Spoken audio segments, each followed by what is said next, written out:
આખી દુનિયા મારી દુશ્મન થઈ જાય. મારે બધાનું કલ્યાણ કરવું છે, બધાને સુખી કરવા છે, બધાની માનવતા લાગવી છે.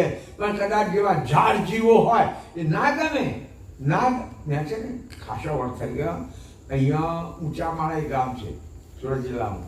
તમારો પ્રોગ્રામ લગભગ 40-45 વર્ષ થયા હશે ઊંચા માળામાં. તે એ તોનો દારૂડિયો સરપંચ મંડપ હરગાયો. પ્રોગ્રામ ના થવા દીધો. રાતે પાછો વળી ગયો. પણ એને ભગવાને એવી સદબત્તી મૂકી એ બીજા વર્ષે એણે જ મારો પ્રોગ્રામ રાખ્યો. બાપજી માફ કરજો, ગઈ સાલ મંડપ 2 વાર ગાયો તો નહીં વરો પછી તારી બુદ્ધિ સુધરી તો સુધાર્યો. ઘરે તો 51 વર્ષ મને 51 કંઈક તો સુધરવું જોઈએ ને.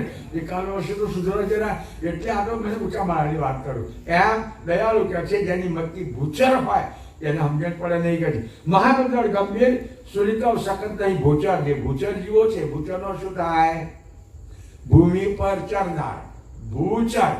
તો ભૂમિ પર કોણ ચરે? ઢોર. ભૂમિ પર કોણ ચરે? આપણે તો ખાડીમાં લઈ બેસીએ ને. ભૂમિ પર કોણ ચરે?